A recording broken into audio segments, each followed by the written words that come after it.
Debate Regional.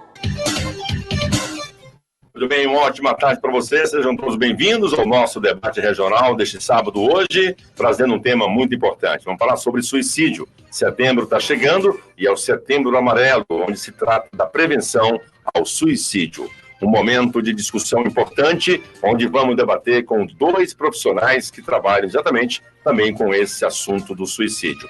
Comigo na bancada, Juscelino Castro, uma ótima tarde, seja bem-vindo, meu amigo. Boa tarde, José Luiz, e a todos os nossos amigos que nos escutam pela 90.3, Regional FM de Limoeiro do Norte.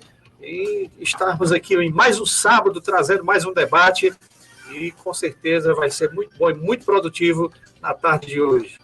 Muito bem, nossos convidados desta tarde de hoje, eu quero aqui agradecer de antemão da disponibilidade e da gentileza de estarem aceitando o nosso convite. Doutora Camila e também doutor Maximiliano, psiquiatra e psicóloga, que vão nos ajudar a entender um pouco e discutir esse assunto.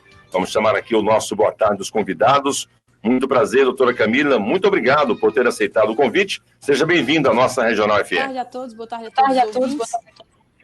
Será um prazer participar do programa de hoje e poder colaborar, né, de alguma forma, entender um pouco mais, trocar conhecimentos com o doutor Maximiliano.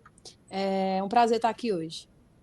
Muito obrigado mais uma vez. Doutor Maximiliano, muito obrigado também por estar conosco. É um prazer recebê-lo aqui em mais um momento de estar discutindo um assunto tão importante. Seja bem-vindo. Olá, José Luiz, olá, boa tarde. Já agradeço de antemão pelo convite, né, participar dessa mesa aqui com a doutora Camila.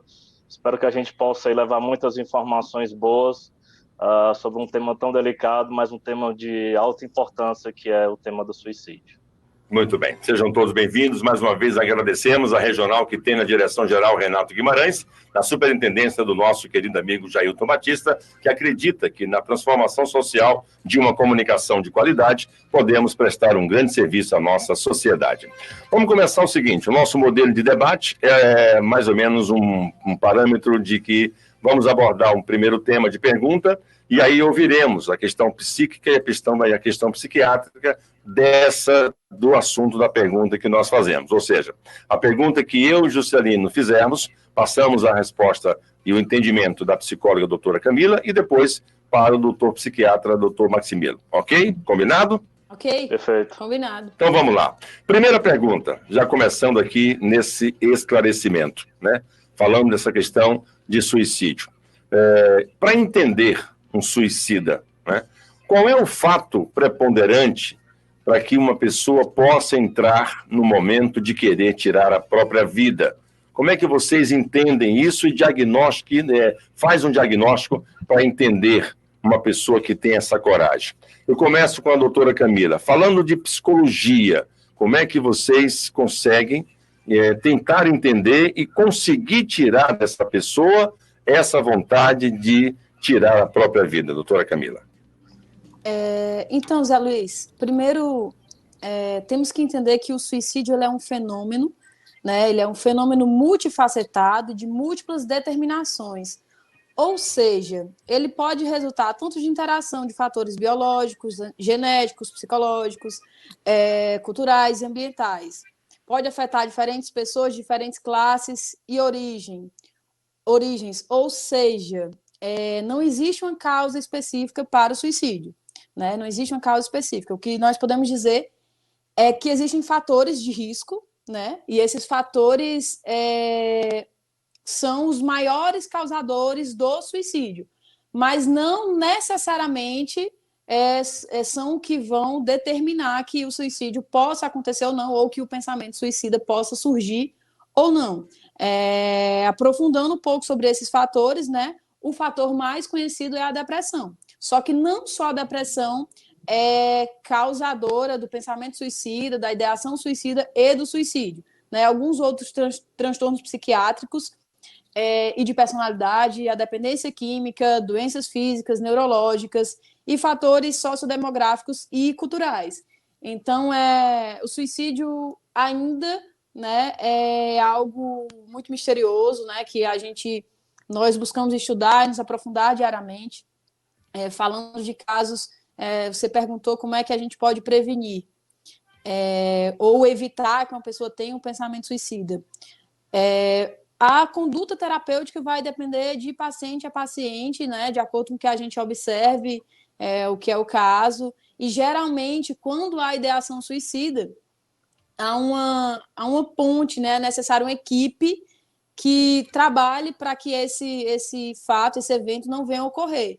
E aí é onde vem a junção da psicologia e da psiquiatria.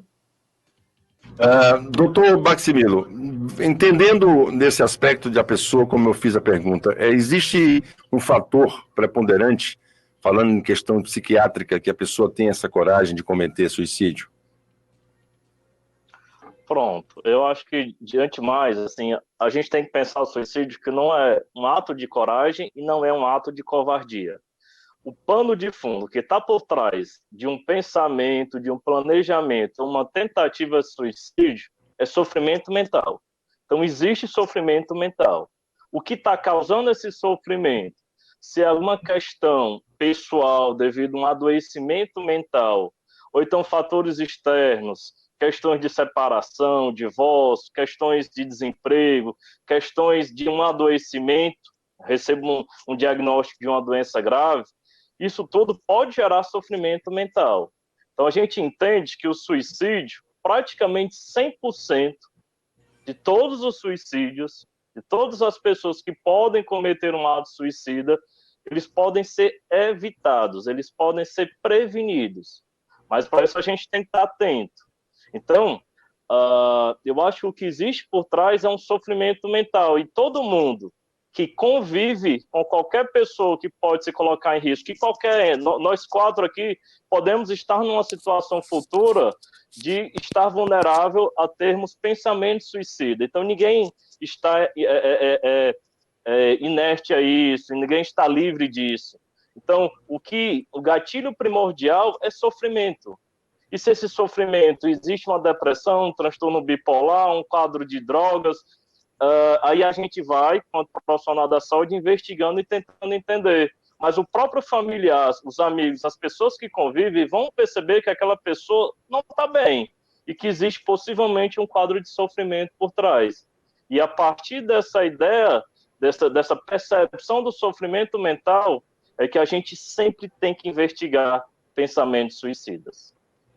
Muito bem. Juscelino Castro, sua pergunta e a rodada de respostas, por favor. Muito bem, eu vou trazer aqui algumas informações e dentro dessas informações, né, fazer aqui a minha pergunta. Múltiplos motivos, né? Se sabe que diversas situações, motivos e ações podem levar o indivíduo a um suicídio. Nós estamos vivendo um momento de isolamento social, né? Isolamento social imposto pela pandemia também pode ter potencializado o sofrimento psíquico. E a gente percebe que realmente o incremento muito significativo, por exemplo, de consumo de álcool, o aumento da solidão, principalmente entre grupos mais vulneráveis, como idosos e pessoas com deficiência. A questão do luto também incidiu de uma forma muito crítica por causa das mortes por Covid, ou seja, um turbilhão de informações de pessoas que estão realmente em seus lares, muitas vezes presas, apesar de etapas, como estamos vivendo no estado do Ceará, de liberações, mas muita gente ainda, principalmente os idosos ou do grupo de risco, encontram-se isoladas. Essa mudança brusca e negativa, ou mesmo a depressão, que alguém já tem uma predisposição à depressão, pode provocar uma atitude suicida também nesse período de, vamos dizer, qualificar aqui de tanta loucura, de tanto isolamento e novo para todo mundo. Eu gostaria que a doutora Camila respondesse posteriormente o doutor Maximilo. Então, Juscelino, como bem colocou o doutor Maximilo, o sofrimento psicológico, o sofrimento psíquico, é quem vai, né, ser essa ponte inicial para uma probabilidade de que haja o suicídio. E estamos vivendo um momento totalmente atípico, né? Um momento inesperado. Nenhum de nós, e acho que em nenhum momento pensou que isso pudesse acontecer, que tudo isso pudesse acontecer. Então, assim, as pessoas estão se vendo numa nova realidade. Já estamos, acho que começou tudo em março, né, aqui no Brasil. Então, já estamos há, acho que 4, 5 meses. 4 meses. 4 meses. Praticamente 6 meses, né? Porque de março até agora dá quase 6 meses. Sim. Então, assim, já estamos há muito tempo vivenciando tudo isso. No início, não sabíamos, né, que proporções isso teria, então as coisas começaram a acontecer, muitas mortes, o medo, né, começou a surgir, então as pessoas começaram a sentir ter sensações de medo ainda maior, medo da morte. Então as preocupações começaram a surgir. Falando da psicologia em si, o que eu observo hoje na clínica, né? Hoje em dia, o número de pessoas que eu atendo é muito maior, né? O sofrimento psicológico aumentou muito mais. As questões sobre ansiedade, principalmente, eu sei que o assunto hoje é suicídio, mas ansiedade é um tipo de sofrimento psicológico, eu acho que o doutor Maximilo pode falar depois um pouco disso, é um dos que mais afeta as pessoas no geral. Então, assim, vivenciar o inesperado num momento tão peculiar, num momento tão delicado, ver as coisas acontecendo. Todos nós conhecemos alguém que perdeu alguém por Covid, não sei se algum de nós aqui já perdeu, algum de vocês já perdeu, eu, felizmente, não. Mas, então, assim, é um momento que a gente fica com medo, é um momento que a gente se sente vulnerável, né? E diante dessa vulnerabilidade, pode surgir, sim, o sofrimento. É isso. Doutor Maximilo. Pois é. A gente costuma falar, nessas últimas semanas, do que chamamos de quarta onda, que é a quarta onda da pandemia.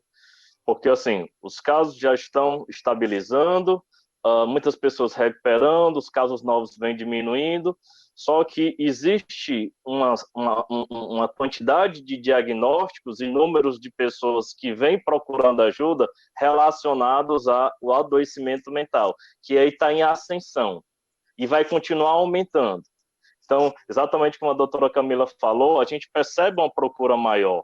Então, tem pessoas que estão procurando a gente nos serviços onde a gente trabalha, seja no SUS, seja no particular, e a gente percebe quadros de ansiedade, quadros de depressão, quadros de transtorno de estresse pós-traumático, que geralmente a gente vê em situações que a gente está exposto a uma violência, mas acaba que muitas vezes o adoecimento do Covid, o isolamento, uma internação, uma UTI, é algo tão traumático para aquela pessoa, aquela vivência daquela realidade. E, assim, o mais triste é o isolamento, porque a rede de apoio da família poderia facilitar passar por tudo isso. Então, eu já estou adoecido, estou com medo de morrer e está todo mundo longe de mim, e quem está perto de mim está todo paramentado.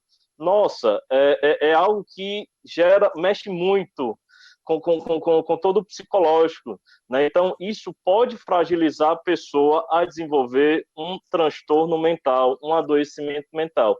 Sem contar que muitos estudos estão surgindo de que o próprio vírus, né, que causa o adoecimento do Covid, ele pode sim, no processo ali inflamatório cerebral, desencadear doenças da esfera da saúde mental, seja depressão, seja ansiedade. Então, são muitos fatores infelizes que estão se associando.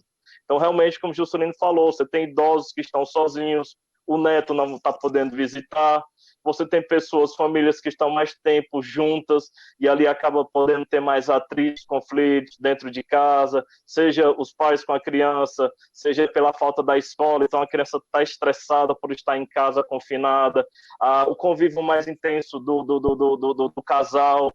Então, tudo são fatores estressores que estão testando a resiliência, a saúde mental de todos nós. Então, eu costumo dizer que quem não tinha nada relacionado a sofrimento mental está um pouco, no mínimo, angustiado ou ansioso, e quem já tinha acaba vivenciando ou então agudizando quadros mais intensos de ansiedade, depressão, enfim. Doutor Maximilo, eu até diria, por exemplo, comigo, né? Eu tenho um filho de 4 anos de idade, moro em Fortaleza, eu moro e trabalho aqui. Para você ter ideia, e para os nossos amigos que nos ouvem, eu passei 4 meses sem poder ir em Fortaleza visitar o meu filho. Está nessa fase de criança crescendo, muita saudade, aquele apego, né? E aí eu diria até que eu passei 12 dias, literalmente, preso em casa, porque eu tive um problema de saúde, e aí, durante essa pandemia, muitos casos são suspeitas, né, de ser ou não Covid, e aí eu fiquei em casa sozinho, e esse distanciamento, apesar de hoje a gente usar as tecnologias para conversar online. Enfim, realmente eu confesso que passa um turbilhão de muita coisa na cabeça, aquele medo, se eu pegar Covid, se eu morrer, não vou ver mais o meu filho. Isso tem acontecido, vocês têm presenciado, por exemplo, o senhor tem presenciado algo relativo a isso, as pessoas comentarem com vocês, pacientes que passaram ou passam por esse medo, desse isolamento, desse período de pandemia também? Com certeza. O medo faz parte, essa insegurança. É um novo, é o medo do novo, né? Penso que nenhum dos nós quatro, na nossa vida inteira, a gente vivenciou algum momento onde surgiu uma doença que nos fez algo mundial, uma pandemia que promoveu uma quarentena, um isolamento, e é máscara, distanciamento social. Então é algo muito novo, e tudo que é novo é necessário um tempo para a gente se ajustar. E nesse processo de se ajustar, se adaptar, tentar entender o que está acontecendo, medo aparece, ansiedade, uma tristeza, um certo desânimo. Então, no primeiro momento, você tem a fase que é aquela questão, opa, estou de folga, estou de férias, vou ficar em casa, em home office. E aí, com o tempo vai passando, a gente vai vendo que a pandemia vai se estendendo, já vira um tédio, já vira uma rotina, e o estresse vai aumentando. E aí o processo de sofrimento mental, adoecimento mental, porque a doença que era distante já começa a chegar no meu vizinho, na minha cidade. E quanto mais a gente tem acesso à comunicação, televisão, rádio, mais a gente vai se assustando. E aí a nossa saúde mental, como eu disse, vai sendo testada. Até que o ponto que eu... Por mais que a gente trabalhe na comunicação, eu particularmente, praticamente não vi nada em televisão, justamente para evitar. Claro que a gente precisa ter informações de boletins e casos em cidades e estados, mas nada que fosse de impacto na TV, não que eu tenha um problema de depressão, mas para evitar até esse estresse, né? Juscelino? Não, com certeza.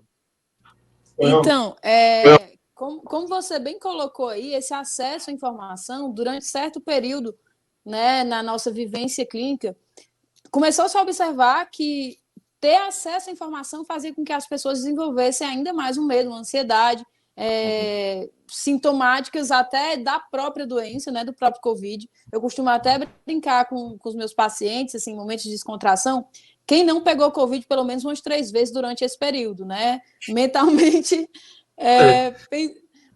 pensando. Então, assim, na minha abordagem terapêutica, eu costumo passar atividades. Uma das atividades que eu mais prescrevia era não ter acesso à televisão, não ficar procurando números. Muito embora a informação seja muito importante, em alguns casos, como você que é um comunicador, realmente precisa ter um acesso à informação, nós profissionais de saúde precisamos ter para entender todo o processo, mas algumas pessoas não necessitam ter essa informação tão minuciosa, né, como se está sendo passado na internet, na televisão. O almoço, no jantar, não precisa, né? O tempo todo, né? É o plantão o tempo todo. Então, assim, foi prescrito, né? Uma das prescrições era que as pessoas evitassem, né? Assistir televisão, escutar um rádio, ver notícias que traziam, ver programas que traziam notícias sobre o Covid. Eu queria entrar aqui num tema que eu acho que está muito relacionado a essa questão que vocês percebem o psíquico e a personalidade de cada paciente que é tratado dentro das terapias e das suas consultas. Eu vou falar de transtorno de personalidade.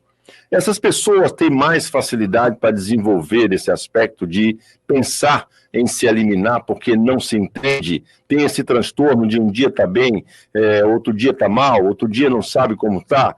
Essas questões, essa doença pode levar a um excesso de dependência emocional e dificuldade de estabelecer relações profundas com as pessoas, e aí traz um transtorno de não se entender, de não ter aquele entendimento de quem eu sou.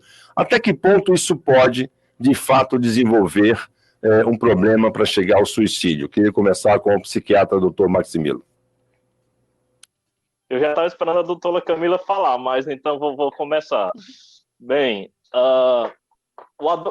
o transtorno de personalidade, é importante a gente entender que assim, a personalidade, todo mundo tem a sua, e ela é desenvolvida nas etapas de infância e adolescência. Então, é esperado que eu, na minha vida adulta, eu já tenha uma personalidade bem formada, bem desenvolvida, e que isso sirva, me ajuste às dificuldades e às facilidades que a vida vai me trazer. Então, se eu tenho um quadro de personalidade onde o meu jeito de ser, o meu jeito de agir, minhas atitudes, o meu pensar, as minhas emoções geram em mim sofrimento, ou quando se trata de personalidade, geralmente em quem convive com a pessoa vai gerar um certo sofrimento, mas que a pessoa vai ter prejuízos em sua rotina, então pode ser que exista ali um transtorno de personalidade.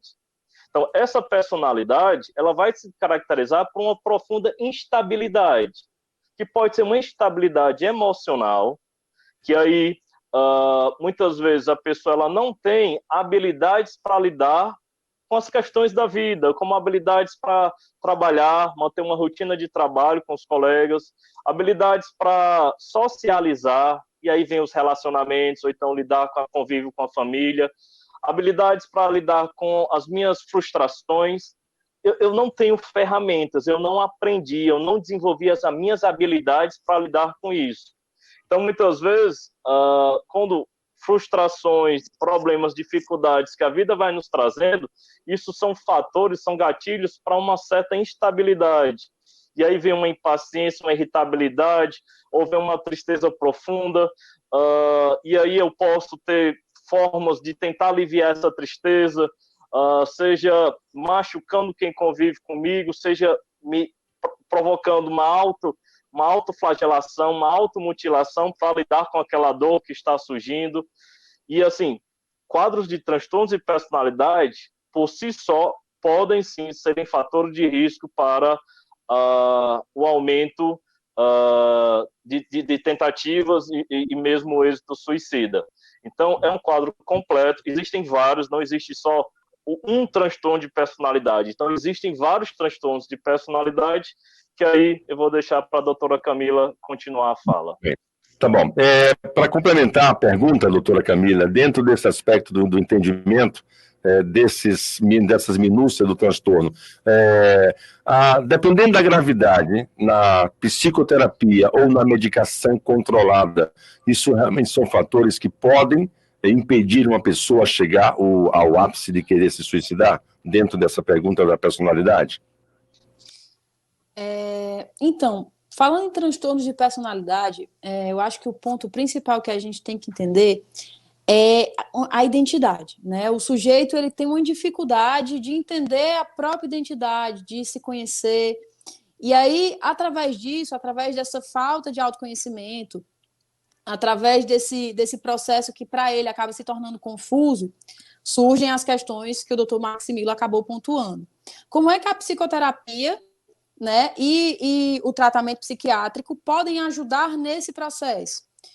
É o seguinte, eu sempre costumo dizer para os meus pacientes, e eu e o Dr. Maximilo temos muitos em comum, porque ele é um médico que eu geralmente costumo indicar, né, ele é o psiquiatra que eu costumo indicar, então é um prazer estar com ele aqui hoje. O que eu costumo dizer? A gente não consegue desatrelar, né, desassociar corpo e mente. Então, não conseguimos desassociar. Então, algumas alterações de pensamento e algumas alterações biológicas, hormonais, podem acabar causando, né, sensações, sentimentos alterados ao sujeito. Então, assim, não desassociando isso, como é que a psicologia pode colaborar com esse processo? Então, através de terapia, como eu trouxe no início, essa busca pela identidade. Todos nós buscamos a nossa própria identidade, todos nós temos essa dificuldade. Quando o sujeito ele tem um transtorno de personalidade, essa busca pela identidade é algo ainda mais minucioso, né? Porque existe muita confusão no meio do caminho. Então, a terapia vai ajudar nisso, no sujeito se encontrar, de se entender, de buscar conhecer um pouco sobre si, sobre aquilo que lhe faz bem, sobre aquilo que lhe faz mal, sobre as questões que ele acaba enfatizando demais ou minimizando. E a psiquiatria vai entrar no processo, me corrija se eu estiver errada, doutor Maximiliano, mas acho que no ajuste biológico de tudo isso, né? De dar um up nas questões de humor, de dar um up nas questões hormonais. Então é isso, é um processo associado que geralmente leva, né, a gente acaba tendo um sucesso. Na verdade, o que mais causa o suicídio não são os transtornos de personalidade em si, né? Estatisticamente, os transtornos de personalidade estão em segundo plano. Na verdade, o que mais causa, né, pensamento suicida, ideação suicida e suicídio em si são os transtornos de humor, né? Entendi. Alguma coisa relacionada com trauma também pode ser um dos motivos? Posso falar? Pode. Pronto. Não. Eu coloquei justamente para a doutora Camila, porque assim, quando a gente tem um quadro de transtorno de personalidade, a gente fica muito de mãos atadas em relação ao tratamento. A terapia, ela é a base do tratamento. Aquele indivíduo que tem um transtorno de personalidade, ele vai ter que passar por um processo de autoconhecimento.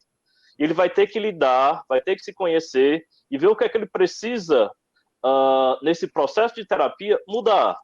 Então, melhorar vai significar, com certeza, mudar algumas coisas. Nem que seja a forma dele encarar, ele vai ter que ressignificar muitas coisas.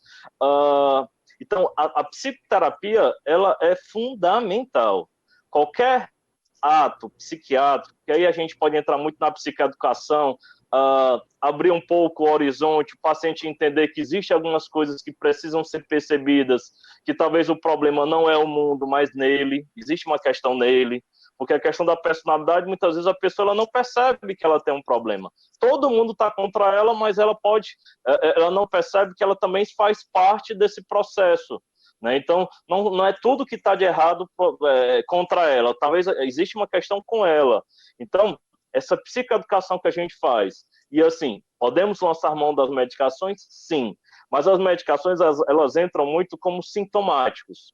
Então, é como a doutora Camila falou, assim, se existe uma questão de humor, a gente tenta buscar um reequilíbrio com a parte medicamentosa. Se existe uma insônia, se existe uma falta de apetite, que às vezes transtorno de personalidade pode vir com outros transtornos alimentares, a própria depressão, transtorno de humor, transtornos ansiosos. Então, muitas vezes a gente consegue, com a medicação, tratar a comorbidade, ou seja, aquela doença associada ao transtorno de personalidade. Mas quando a gente, na avaliação, percebe que é só personalidade, eu bato na tecla 10 vezes, vai para o psicólogo, vai lá para a doutora Camila, porque é preciso e é fundamental a psicoterapia. Como eu falei, a questão do trauma está relacionado a uma vontade. Eu conversando com uma pessoa e da família de uma pessoa que teve esse problema, e a coisa que mais ela falava que queria resolver todos os problemas nesse estalar de sumir com a sua vida.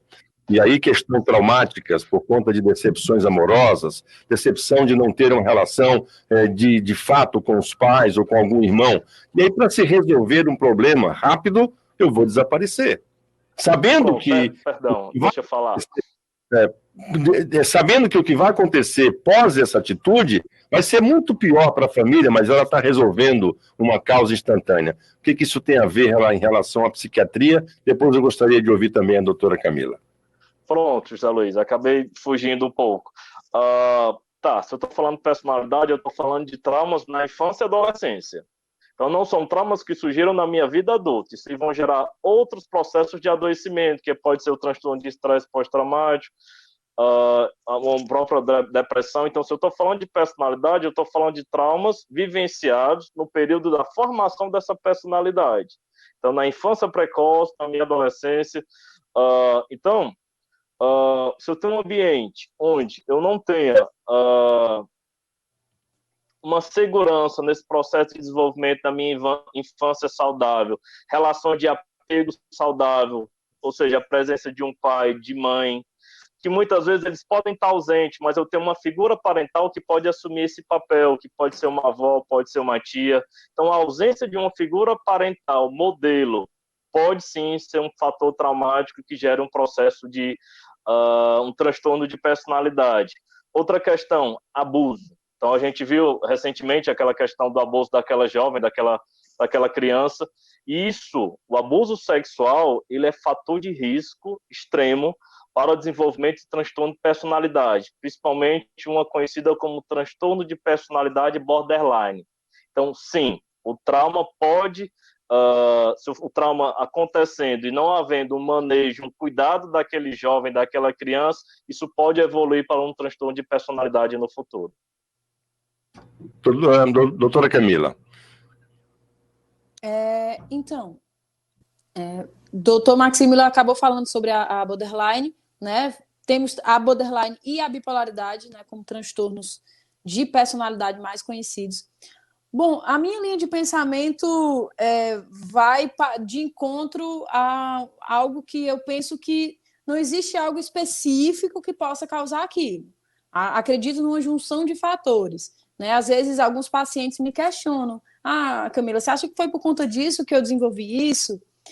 Obviamente que fatores traumáticos vão ser totalmente relevantes nesse processo, mas eu acredito numa junção de tudo isso, né? Num gatilho, né? Um gatilho. O que é o gatilho? É algo que acaba, digamos, sendo a motivação maior, mas há outras questões que podem envolver esse processo.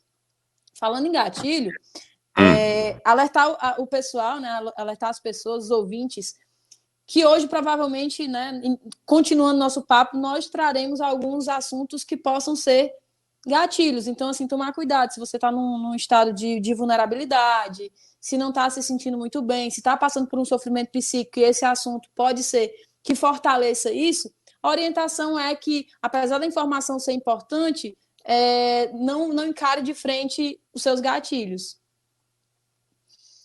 Entendido. Juscelino Castro. Eu vou fazer aqui, eu gosto muito de dados, né, de trazer informações. O estado do Ceará, por exemplo, registra mais de um suicídio a cada 24 horas em 2020, e isso são dados da Secretaria Estadual de Saúde, né, dados da CESA, mostra, por exemplo, que jovens e pessoas do gênero masculino são as vítimas mais frequentes. Auxílio profissional é fundamental para essa prevenção.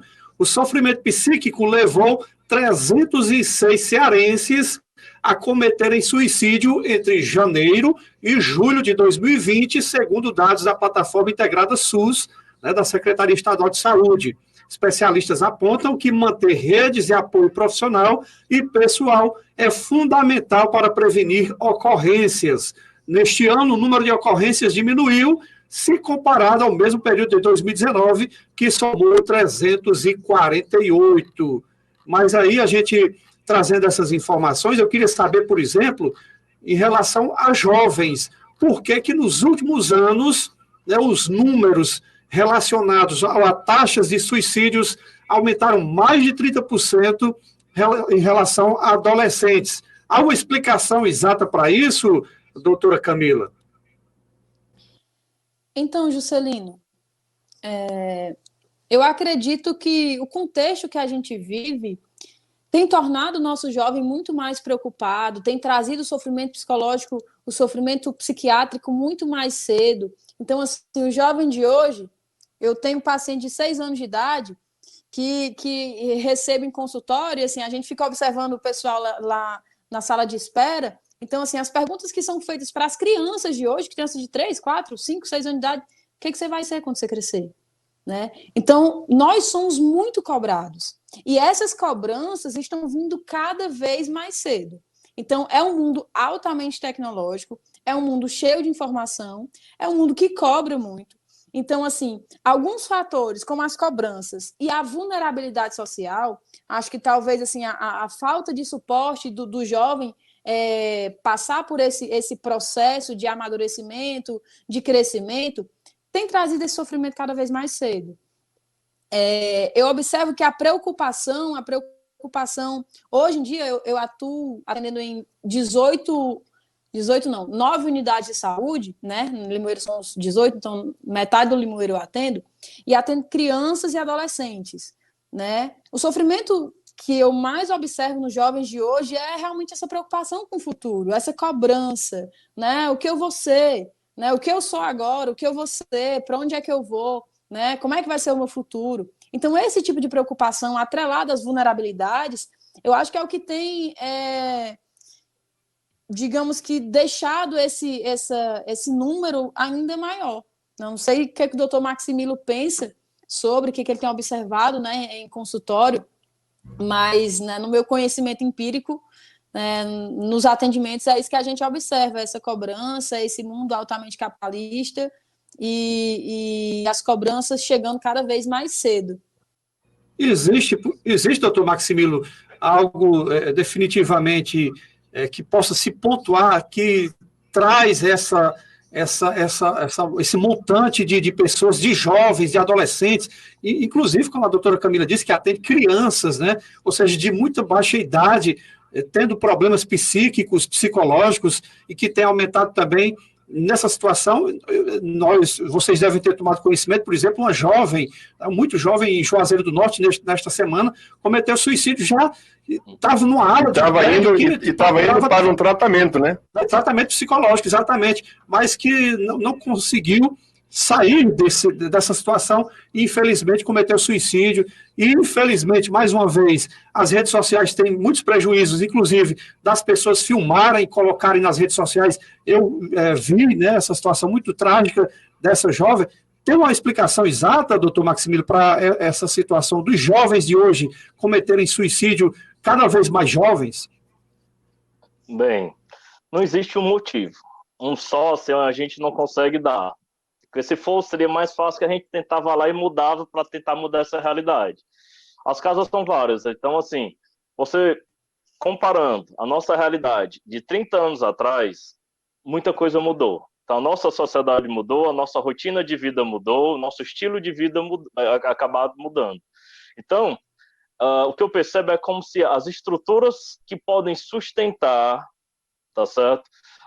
O nosso desenvolvimento e manter uma qualidade, manter a nossa saúde mental, elas estão se rachando, estão se fragilizando. Então, você tem um contexto familiar que muitas vezes ele está instável. Então, a gente vê mais separações, divórcios, a gente vê mais um aumento maior nas taxas de violência. Então, muitos jovens sendo assassinados. Então, eu acabo tendo uma mãe viúva, jovem, tendo que cuidar sozinha de uma, duas ou três crianças. Você tem o maior acesso ao uso de substâncias, as drogas estão aí, a cannabis, a maconha, a cocaína, o fácil acesso ao álcool. Então, o jovem, muito precocemente, já consegue iniciar e ter contato com o uso dessas substâncias, e isso vai impactar no desenvolvimento da tua saúde mental, desenvolvimento cerebral. Você tem, muitas vezes, a questão da mídia. A internet é algo muito novo. Final dos anos 90, 2000 para cá. Então, essa geração agora, até 30 anos, ela nasceu junto com a internet.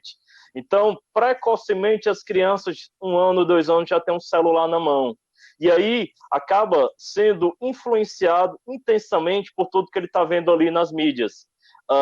E aí, muitas vezes, são criados modelos, são feitos toda uma idealização do que é o ideal, do que é estar bem, do que é felicidade.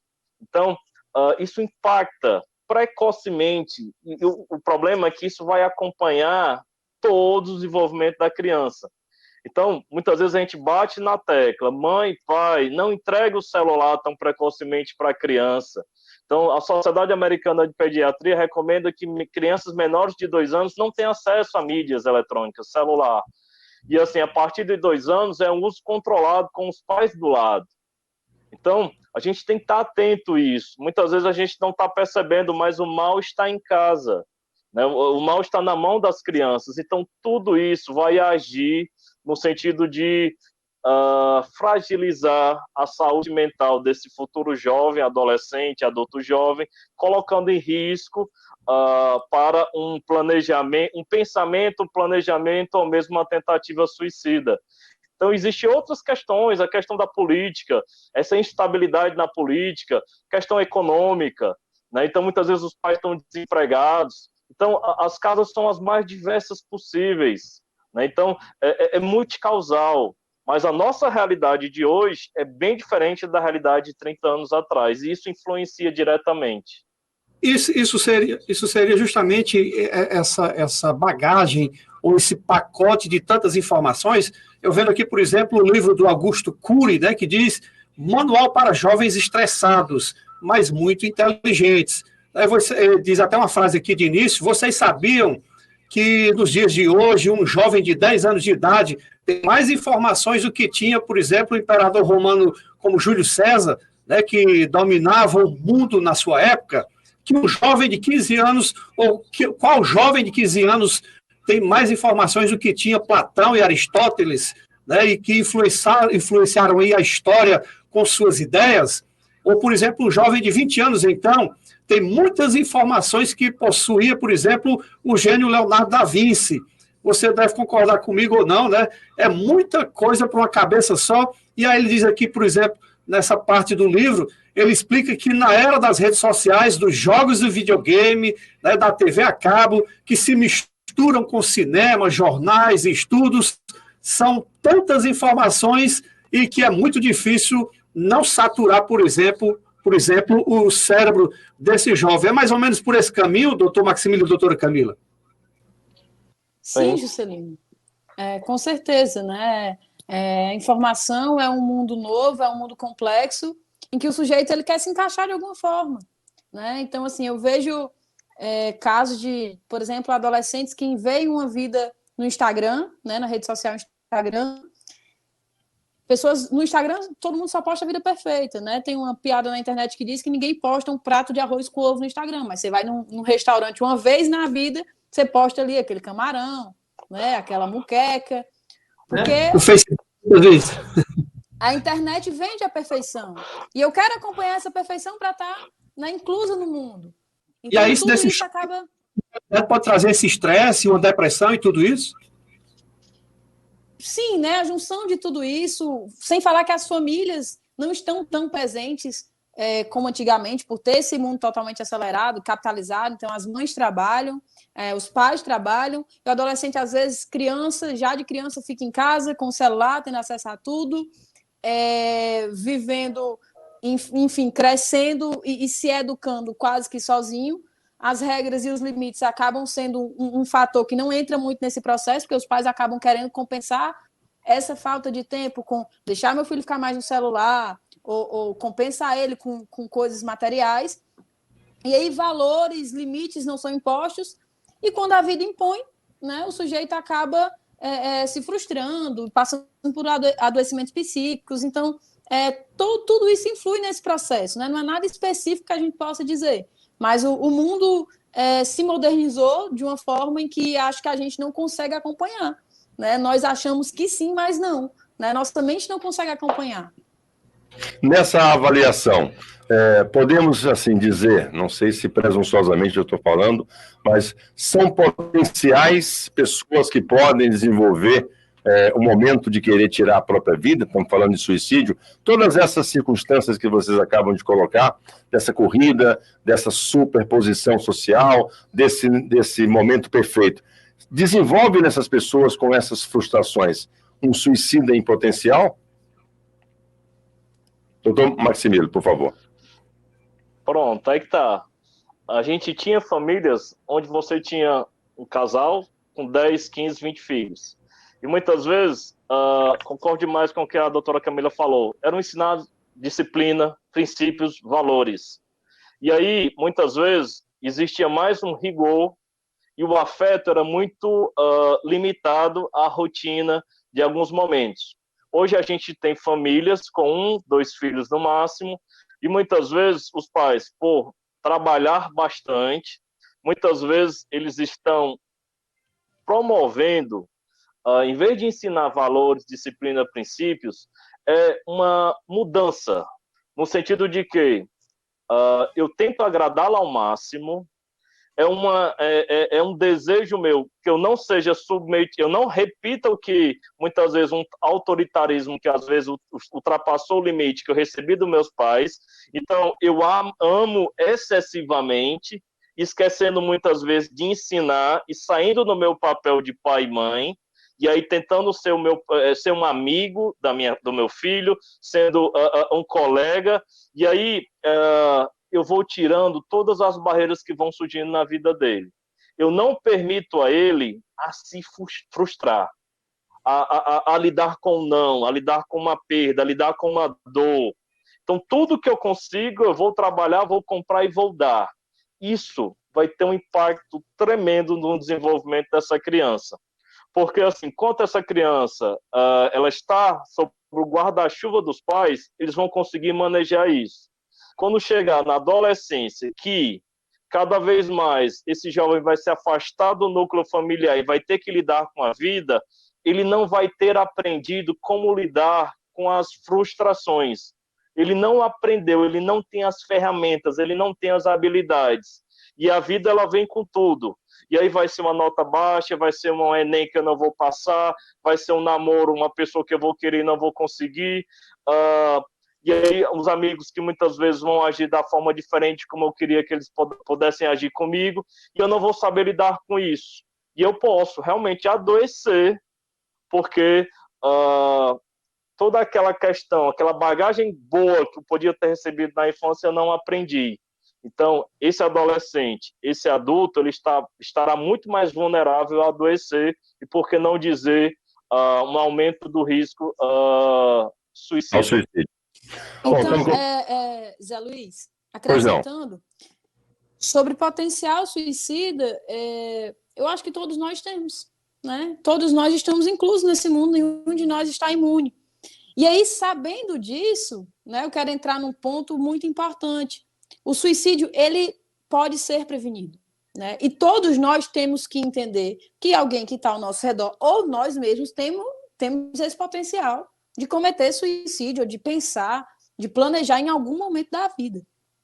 Então, isso, né, rodas como essa que nós estamos fazendo agora, momentos, e até a criação do próprio Setembro Amarelo é para alertar que a gente tem que estar atento, porque todos nós temos esse potencial, porque o sofrimento psíquico acontece comigo, com você, com seu vizinho, com todo mundo, né? A forma de lidar com esse sofrimento é o que acaba, talvez, potencializando a possibilidade de que haja um pensamento, ideação ou que o suicídio ocorra. Né? Mas todos nós temos que estar atentos, porque pensando em prevenção ao suicídio, né, nós estando atentos, né, aos sinais, que eu acho que depois a gente vai falar um pouco mais sobre isso, certamente. É possível prevenir, né? Então é possível prevenir. Então vamos tirar da caixinha de que fulano cresceu com pai e mãe, tá? Não tem motivo para sofrer, que é o que a gente mais ouve. Fulano teve uma vida perfeita, não tem motivo para sofrer. Isso que ele está falando, é frescura. Eu acho que fulano não tem motivo para estar pensando isso, porque a vida de fulano é muito perfeita. Então, vamos tirar da caixinha tudo isso, vamos jogar tudo isso fora e pensar. Todos nós temos potencial suicida, sim, porque todos nós temos nossas questões. E o que é questão para mim pode não ser para você, mas é uma questão. E se me angustia, pode sim me levar a um momento de não suportar mais isso, né? Que o suicídio eu definiria como isso, não válvula de escape, não, mas é não suportar mais essa dor e querer sair dessa dor de alguma forma. Então Entendi. É isso. Bom, estamos conversando no nosso debate regional, convidado o doutor Maximiliano e a doutora Camila, tratando de um tema muito importante chamado suicídio. Nós podemos até evitar que as pessoas cometam isso. Vamos entrar numa seara agora, e eu que gostaria de dar início, Juscelino Castro, se você me permite, é o seguinte: nós falamos em sintomas, falamos em potenciais. Existe uma maneira, né, de nós identificarmos, mesmo da família, porque quando nós da família percebemos algo de estranho nesse comportamento, a primeira coisa que nós tentamos levar essa pessoa é para um tratamento psíquico e que ele possa, né, tentar esquecer essa vontade de tirar a própria vida.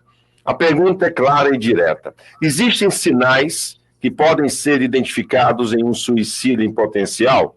Eu começaria com, psicologicamente, a pessoa, doutora Camila, por favor. Existem sim, né? Existem sim, Zé Luiz, e esses sinais são super importantes, porque às vezes eles são negligenciados, né? Então a gente tem que estar sempre com aquele botãozinho do alerta, com o ouvido ligado. Não é só psicólogo, não é só psiquiatra que ajuda a prevenir o suicídio. Na verdade, quando os pacientes chegam a gente, ou já passaram, né, por uma tentativa, né, porque geralmente as pessoas acabam desconsiderando o sofrimento e buscando aquilo realmente só num caso extremo, ou já estão muito perto de passar. Então, assim, é papel da rede de apoio Quem é a rede de apoio? Né? São as pessoas que estão ao redor dessa pessoa. Então, é família, são os amigos. Entender quais são esses sinais. Então, é importante dizer que esses sinais eles não podem ser considerados isoladamente.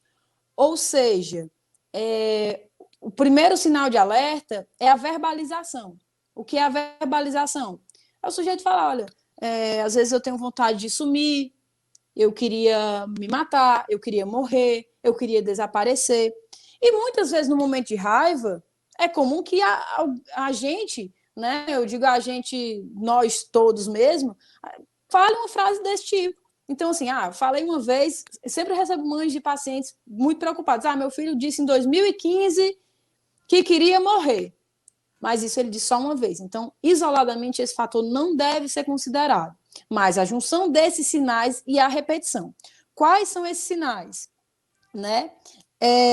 O primeiro sinal, aparecimento ou agravamento de problemas de conduta ou manifestações verbais durante pelo menos 2 semanas. Então, o sujeito ele vai falar por pelo menos 2 semanas, ou mudar a personalidade. Ele avisa que vai se matar, doutora? Ele avisa que vai se matar? Não, ele não avisa, mas ele relata um sofrimento. Em alguns casos, ele acaba soltando frases-chave, que eu vou falar um pouco sobre essas frases também. Mas ele vai dar sinais de que ele está diferente. Então, assim, está diferente, tem alguma coisa errada aí. Liga o sinal de alerta. Está diferente um dia. Todo mundo tem um dia triste, todo mundo tem um dia complicado, certo? Mas um dia não, mas um dia, 2 dias, 3 dias, isso vai aumentando. Você percebe que aquela frequência está grande? Chegou a pelo menos 2 semanas, então já é um sinal de alerta que você deve, sim, observar. O outro ponto é a preocupação com a própria morte ou a falta de esperança. Então, eles costumam falar muito sobre morte e suicídio, né, porque acabam enxergando como a possibilidade de fugir, né, não de fugir, mas de realmente se livrar desse problema, né, que é o sofrimento. Né, de se livrar do sofrimento, por não suportar mais passar por isso. Então, ele vai ter uma visão muito negativa e muito autocrítica das coisas. Um outro ponto que a gente tem que observar é a questão do isolamento. Então, assim, eu tenho uma pessoa que é sociável, que se comunica bem, e do nada ela começa a se isolar mais, começa a ficar mais quietinha no canto dela, começa a não estar mais interando socialmente com as pessoas que ela costumava ter interação. Então, esse isolamento é um fator que a gente tem que levar em consideração, sim. Há um sinal de sofrimento psicológico aí, e isso tem que ser observado. Só que, um outro ponto importante, existem pessoas que são mais retraídas.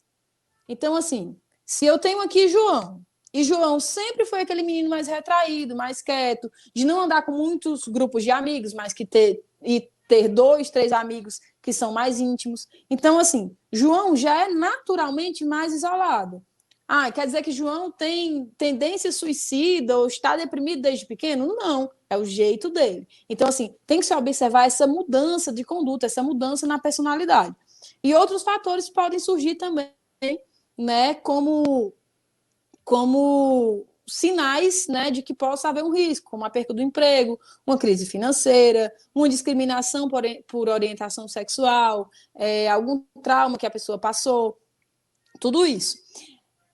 Essa é a questão das frases que eu falei, né? Quais são as frases e palavras mais comuns de se perceber que uma pessoa está dando um sinal de alerta de que não está bem ou que tem um pensamento suicida, tem uma ideação?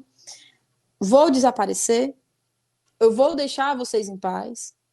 Eu queria poder dormir e nunca mais acordar. Inclusive, esse dormir, ele acontece muito, né? Doutor Maximiliano acho que vai poder se aprofundar um pouco mais sobre isso, mas as pessoas costumam dormir mais, tá sempre tentando tá naquele ambiente fechado, de estar tentando não pensar naquilo que traz sofrimento, e o sono acaba trazendo essa possibilidade, né? Muito embora haja a insônia nesse processo e a dificuldade para dormir. Outra fase é que é inútil tentar mudar, é inútil tentar fazer algo, eu não vou conseguir. E o quero me matar, né? Que é o mais direto. Mas as mais comuns que a gente mais observa é vou desaparecer e vou deixar vocês em paz. Ok. Doutor Maximilo, essa questão de, na psiquiatria, a pessoa que todo mundo, o cara é louco, a pessoa está louca, está querendo se matar. Existe nesses sinais, isso é um momento de loucura para imaginar que uma pessoa possa tirar a própria vida? Pois é, a gente costuma falar que, assim, não existe um desejo propriamente de morte. O que é que se quer? É acabar com aquela dor, aquele sofrimento. Sofrimento esse que atingiu um nível tal que está insuportável. Então, o pensamento suicida, o planejamento suicida, porque geralmente é uma gradação. Simplesmente, eu não vou aqui amanhecer, vou pensar, executar. Pode ter casos assim, de uma certa impulsividade, pode até existir, mas geralmente é um processo. Existe um adoecimento, existe a mudança, como a doutora Camila falou. A gente vai percebendo algumas mudanças naquela pessoa que está em risco de uma tentativa de suicídio. Então, eu, familiar que estou ali convivendo, eu posso perceber. Então, a pessoa ela pode ter passado por uma mudança na vida dela, seja um divórcio, seja uma perda, uma falência, né? A empresa faliu, seja um processo de luta, eu perdi o meu filho. Então, pode ter uma mudança externa, que isso pode ser um processo, um gatilho que gera um sofrimento mental, um sofrimento psíquico, que aí, com o passar do tempo, se eu não dou atenção a esse sofrimento e não procuro ajuda, e a família pensa que é algo que vai passar, que isso aí não é nada, isso é uma coisa que não deve ser dado muita importância, esse sofrimento, ele vai tomando de conta. Até que a pessoa, ela não consegue perceber mais nada que faça sentido na vida. A dor, ela está ali de uma forma insuportável. Então, o pensamento suicida, ele vem não como algo para exterminar a minha vida, a minha existência, mas acabar com a minha dor, com o meu sofrimento. Então é importante a gente entender isso. Então, se eu consigo acessar essa pessoa, eu consigo dar um apoio, que eu consigo trazer ela para uma terapia, para fazer um tratamento medicamentoso, para tratar aquele problema, eu consigo aliviar essa dor. Eu consigo fazer com que ela suporte a dor. E aí sim, dessa maneira, naturalmente, o pensamento suicida, ele vai se extinguindo. Mas para isso eu tenho que acessar essa pessoa, eu tenho que perceber. Então a doutora Camila fala muito bem, a mudança, as frases de alerta que a gente tem que ficar atento. Praticamente todo mundo dá sinais antes de cometer um ato suicida. Então, existem algumas pistas que a gente tem que estar atento. Então, existem alguns estudos que mostram de que o paciente, a pessoa que cometeu suicídio, ela passou por um médico no intervalo de 6 meses. Então, passou na mão de um profissional da saúde, eu falo médico porque eu estudo com médico, e o médico não esteve atento, não perguntou as perguntas importantes, não percebeu essa mudança, ou se percebeu, não deu tanta evidência e não investigou. Porque, assim, não está escrito na testa de ninguém que eu estou pensando em suicídio. Como eu tenho acesso a essa informação? Perguntando. E perguntar não aumenta o pensamento, o ato suicida. Então eu tenho que perguntar. Claro que eu tenho o momento de perguntar. Eu não vou chegar para qualquer pessoa que está ali em casa e aí vou perguntar se ela quer se matar. Não, não é bem assim. Eu vou chamar ela para um canto, perguntar como é que ela está, como é que ela está, o que está acontecendo, por que ela vem mudando. E quando ela estiver ali falando sobre os sentimentos dela, em algum momento eu vou ter que perguntar. Aí eu posso pensar, mas se ele responder que está pensando, o que é que eu vou fazer? Aí que tá. Você oferecer a oportunidade da pessoa falar sobre isso, por si só já pode ser terapêutico. Mas aí tu pode dar uma oportunidade de você oferecer ajuda. E eu falar, olha, eu não sei o que falar, o que fazer, mas eu estou aqui contigo e por você. E eu estou aqui para ajudar. Vamos pedir ajuda? Vamos pedir ajuda profissional? Eu tenho certeza que é possível sair dessa e melhorar. Então, a minha ação, não importa qual seja a pessoa que está em contato, se é um familiar, se é um amigo, se é um conhecido, se é a professora com o aluno, oferecer a escuta é o primeiro passo. E aí, a partir do que eu escutar, a partir do que eu perguntar e eu escutar, eu posso oferecer ajuda e levar essa pessoa para um atendimento profissional. Aí eu queria pegar essa deixa, doutor Maximiliano. Nós estamos falando de pessoas aparentemente normais de comunicação. Eu conheço aqui de perto pessoas, dentre elas eu conhecia uma dessas pessoas pessoalmente, ou duas, 3 idosos, nós falamos no início de pessoas jovens, mas de 3 idosos entre 70 e mais de 80 anos de idade.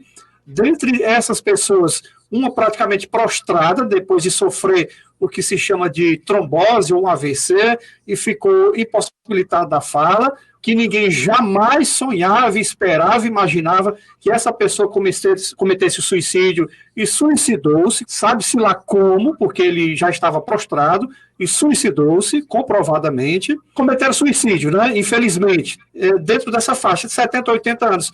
E como é que a pessoa, como é que vocês, profissionais, ou como é que a família pode identificar que essa pessoa está dando realmente gatilhos ou está mostrando que está querendo suicidar-se? É possível? Existe algum sinal específico, por mais que essas pessoas não se comuniquem como normalmente as outras se comunicam?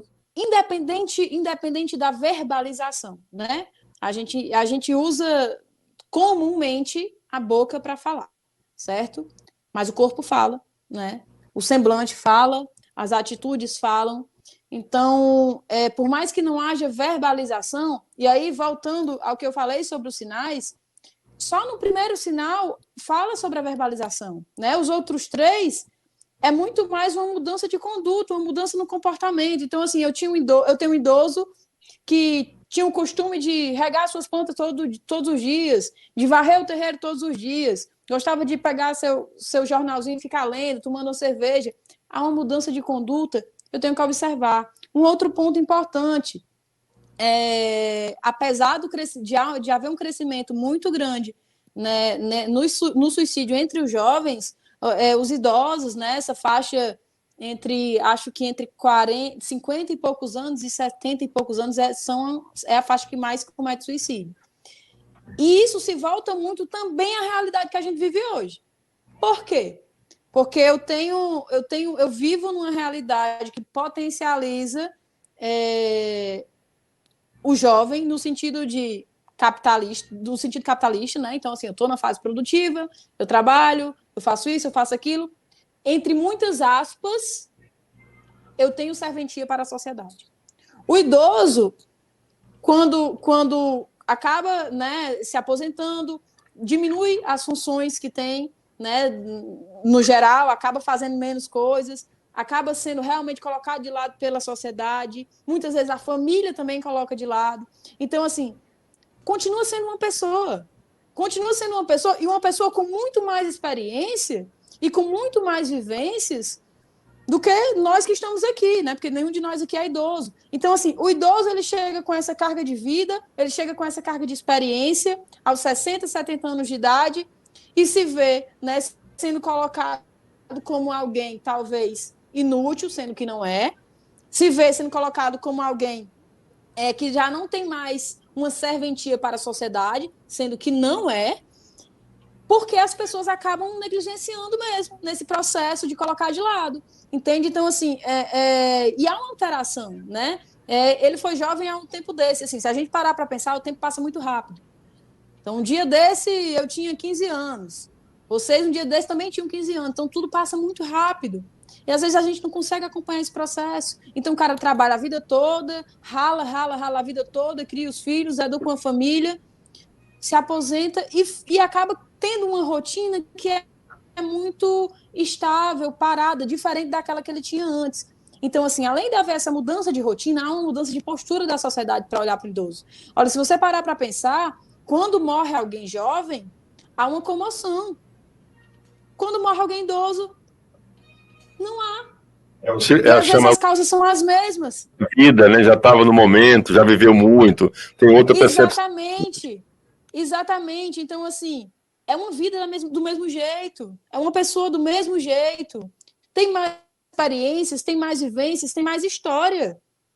Mas a sociedade acaba tornando, digamos que mais irrelevante a morte de um idoso, entende? Então, assim, eu acho que a forma como a nossa sociedade, no geral, olha para isso, olha para essas pessoas, olha para esse grupo, como esse grupo acaba sendo colocado de lado por não estar hoje no potencial de produção, e eles acabam não acompanhando esse processo. Então, voltando à pergunta, a verbalização é apenas uma forma de comunicação, né? O corpo vai falar, as atitudes vão falar, e hoje na psicologia a gente tem várias formas, não só na psicologia, mas assim, de se comunicar com quem não verbaliza. Então, eu atendi idosos em hospital que não verbalizavam, não falavam e não mexiam, mas a gente fazia um contato visual, utilizava instrumentos criados, né, para que pudéssemos ter um certo tipo de comunicação.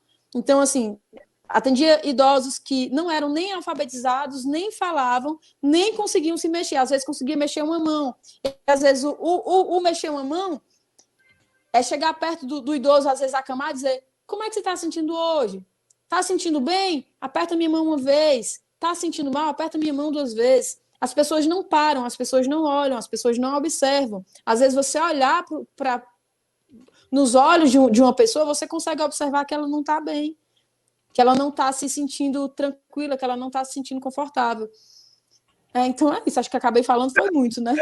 Então é importante, por isso que é mais importante ainda, doutor Maximilo, os familiares observarem o máximo possível, por exemplo, pessoas de faixa de idade avançada, de 70, 80 anos, como a gente qualificou aqui. Muito importante. Então, essa faixa etária, ela é uma faixa etária de risco, por tudo isso que a doutora Camila apresentou.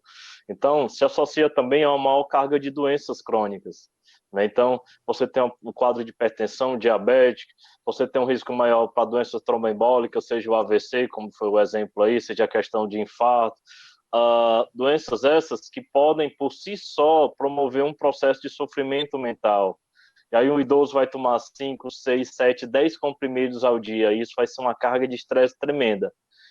E aí, muitas vezes, o idoso ele vai ficar mais vulnerável e vai precisar do cuidado de terceiros. Isso aí pode gerar um processo de uma relação estressora entre a família e o idoso, que aí ele pode se sentir um peso para a família, né? Então, muitas vezes, é como a família lidar com essa situação. Então, se aquela pessoa, aquele meu pai, ele a vida inteira serviu para mim, ele foi fundamental na minha criação, agora é o momento de eu retornar, então isso aí poderia ser prazeroso para mim, e não um peso, né? Então é uma forma de eu devolver para o meu pai, para a minha mãe, todo o zelo com a minha criação, todo o esforço que foi dedicado a mim. Então, muitas vezes é como eu estou encarando, tá entendendo? A gente fala muito da sobrecarga do cuidador, mas muitas vezes pode ser que seja uma oportunidade, que eu estou convivendo ali com meu pai, minha mãe mais próximo. Ele vai estar mais vulnerável, mais fragilizado, ou não. A gente sabe que a expectativa de vida está cada vez maior, né? Então, cada vez mais a gente vai ver pessoas de 60, 70, 80, porque não 90 anos no nosso dia a dia. A grande questão é que as políticas públicas, os municípios, o Estado, o próprio governo federal, eles não estão com um olhar muito atento. Se fala muito, na minha impressão, e se age pouco para adaptar o nosso meio para acolher o idoso.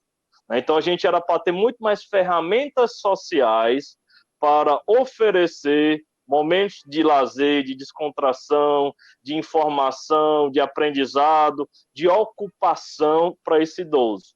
Mas muitas vezes a gente vê um certo descaso. Maior com esses idosos, né? Isso. Então, muitas vezes o que a gente vê existe o CRAS e o CRAS fecha. Existe a casa do idoso, por falta de investimento, fecha. Então, um caminho inverso do que era para ser. Muito bem. Estamos no debate regional falando sobre suicídio. Nossos convidados, doutora Camila, doutor Maximiliano, tratando desse assunto tão importante. Tratando do mês de setembro, né? Até uma coincidência, eu não sei se foi proposital, a doutora Camila veio com essa mensagem do lacinho da camisa amarela, que no próximo mês estaremos usando o amarelo como referência para combater o suicídio. Gostaria de mais alguma outra pergunta em relação ao que você estava abordando? Não, eu teria até uma outra pergunta. A influência justamente das mídias, né? Nós falamos de gatilhos, a doutora Camila falou a respeito disso, e as mídias sociais hoje, cada vez mais, têm tomado proporções gigantescas, desde a criança até mesmo o idoso que está cada vez mais interagindo nesse universo globalizado. Qual a influência, por exemplo, da mídia ou dos famosos? Por quê? Por que é que eu falo em relação à mídia? Porque um fenômeno chamado goetiano é comprovado pela ciência, onde médicos da Universidade de Viena analisaram 98 casos de suicídio de famosos e perceberam que reportagens sensacionalistas que davam glamour à morte de celebridades estimulavam o suicídio por imitação. Em 1962, por exemplo, quando a imprensa confirmou que Marilyn Monroe havia se matado, a taxa de suicídio cresceu 12% nos Estados Unidos. Na mesma época do lançamento de outras ações, onde fenômenos jovens chamam a atenção, o tema, por exemplo, o jogo da baleia azul, né, no desafio de origem misteriosa e noticiado pela primeira vez lá na Rússia. Um moderador distribuía missões mórbidas em um grupo secreto de Facebook, coisas como automutilação, subir no alto de um prédio ou ir a uma estrada de ferro de madrugada. A prova final é acabar a própria vida. O nome se deve ao comportamento supostamente suicida de baleias que se jogam nas praias e ao encalharem, elas morrem. Ou seja, qual o poder dessa mídia, seja ela alternativa em redes sociais, ou a própria mídia televisiva, com esses artistas, onde existiu aí, nesses relatos históricos, glamour, se é que pode existir glamour na pessoa que comete suicídio, doutor Maximiliano. Regional. Não, as mídias, como eu falei, assim, você pega o público jovem que desde o nascimento está tendo contato direto com a comunicação. Então, a comunicação, ela está na mão dele. Então, você tem as mídias sociais, você tem um contato, você tem os grupos de WhatsApp, por exemplo. Então, o acesso à informação ela é muito mais rápido. Muito mais rápido. Então, hoje a gente está tendo aqui, podia estar sendo uma entrevista, só o áudio. Não, agora a gente tem um áudio, tem um vídeo, é tudo muito dinâmico, tudo muito rápido. Então, isso tem um impacto.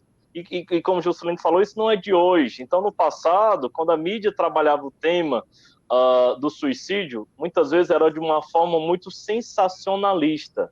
Então, diferentes entidades, como a Organização Mundial de Saúde, sentou, reuniu, e aí, não, a gente vai ter que mudar a conduta, porque o que está sendo feito aqui não é fator protetor. Está, muitas vezes, instabilizando a audiência, e isso está sendo, muitas vezes, um gatilho. Então, quando a gente vai falar sobre a morte, quando a gente vai falar sobre o suicídio, existem algumas regrinhas. Então, muitas vezes a gente tem que dar a notícia como um fato, né, que a pessoa cometeu suicídio e não deve dar nenhuma entonação emocional, né? Eu não posso colocar minha opinião, é simplesmente o fato. Então, aconteceu um suicídio na tarde de hoje, e ali é uma coisa muito sucinta, objetiva. Eu não devo falar o meio, como foi que aconteceu, o que estava por trás, que motivou esse suicídio. Eu colocar aqui a minha opinião, e aí falar que é alguma questão de caráter, alguma questão de covardia. Então, isso aí, ele tem um peso no quem está ouvindo. Quem está falando, não, sai fluimente, porque é como se eu estivesse falando de uma outra notícia, mas o suicídio é um tema muito delicado, e a gente tem que estar atento, a gente profissional da saúde, a gente tem que estar atento ao máximo, mas os geradores, os produtores de informação, os comunicadores, eles precisam estar muito mais. Então, existem cartilhas que foram desenvolvidas pelo Conselho Federal de Medicina, pela Organização Mundial de Saúde e diferentes outras entidades, que é justamente para alertar que pode e o que não pode ser falado. Porque realmente, hoje em dia a gente tem muito aquela questão do seguir, eu tenho os meus seguidores, os meus fãs. Então, quando uma pessoa totalmente exposta comete um ato como esse, e dependendo de como isso for abordado pela mídia, isso pode gerar uma grande comoção. E aí pode ser que a forma que eu encaro aquele meu ídolo, de uma forma muitas vezes idealizada, de uma forma muito apaixonada, de uma forma de um vínculo muito intenso, isso me instabilize e me faça pensar em relação à morte propriamente. Bom, debate regional, tratando do assunto suicídio, conversando com a doutora Camila e o doutor Maximilo, causas e prevenções. Eu vou entrar aqui no assunto que vocês falaram muito a respeito de como conversar com a pessoa para não cometer o ato de tirar a própria vida. Foram observações importantes, foram alguns assuntos, alguns detalhes que nós temos que ficar atentos para conversar com essas pessoas, para que elas não alcancem esse momento de fazer esse ato. E aí a pergunta está relacionada ao seguinte: como tratar de pessoas que já tentaram cometer o suicídio? Existe uma diferença de tratamento psiquiátrico e psicológico? Já teve momento da doutora Camila, do doutor Maximilo, passar por esse momento de conversar, de tratar uma pessoa que já teve a oportunidade e já de fato cometeu e não conseguiu êxito, né, no seu ato. Qual é a diferença disso? Eu gostaria de começar. Pois não, Celino? Estamos aqui, o que eu diria, numa sinergia, né? A minha próxima pergunta, sem combinar, ia ser justamente sobre a reincidência, né? Reincidência de tentativas de suicídio. Então, essa questão, psicologicamente e pelo lado psiquiátrico, como é que vocês se dão com esse momento? A pessoa que já cometeu e não teve êxito, como é que é a conversa para essas pessoas? Doutora Camila. Então, né, o fato de já ter cometido suicídio... Estão me ouvindo? Sim, estamos ouvindo. Estamos ouvindo. Sim. O fato de já ter tentado cometer o suicídio, desculpa, mostra que o sujeito ele tem um potencial de sofrimento ali, gerado já, né? Que fez com que ele tentasse uma vez, certo? O que, né? Eu volto ainda para a questão do potencial suicida. O que não quer dizer que quem não tentou ainda não pense em tentar tanto quanto quem já tentou, certo? Então, assim, quero sempre alertar para não deixe que tente, né? Não torne relevante o discurso, as atitudes, para que a pessoa, para que aquele sofrimento não chegue a esse ponto. Mas, enfim, houve tentativa. O que se tem que trabalhar? Né? Primeiro, entender, né, o processo que aquele sujeito vivencia. E para haver entendimento, é preciso haver escuta. E essa escuta, não só do psicólogo e do psiquiatra, tem que ser uma escuta sem julgamento, tem que ser uma escuta que acolha e que permita ao sujeito trazer ali o que ele quiser trazer, né, sobre as questões dele. Geralmente, quando já acontece a tentativa de suicídio, né, além do sofrimento psicológico, a gente observa talvez uma onda orgânica de desproporções, a palavra não está vindo, mas de descompensações em que é necessário, né, o acompanhamento psiquiátrico. Então, o atendimento é o mesmo, porque a gente vai estar tratando de sofrimento humano. Então, tentar entender esse processo de sofrimento, tentar ajudar o sujeito a lidar com esse sofrimento, para que ele busque alternativas que vão para além daquilo. Mas não necessariamente ele tem que ter tentado para que a gente torne isso relevante. Né? O fato de ter acontecido a tentativa uma vez liga um sinal de alerta de que pode acontecer de novo. Mas não descarta alguém que não tentou ainda, né, que possa tentar cometer o ato. Doutor Maximilo, fala um pouco sobre essa questão medicamentosa nesse processo. Sim, é um processo também que isso realmente inibe o reincidente, ou até mesmo para evitar que um primeiro possa cometer pela primeira vez, por favor. Pois é, então, realmente, uma tentativa de suicídio, se eu já cheguei à ação, né, meu pensamento, meu planejamento e eu tentei, aumenta o risco de uma nova tentativa. Mas assim, e aí a gente recebe, infelizmente, toda semana tentativa de suicídio. A nossa forma de ação é justamente acolher.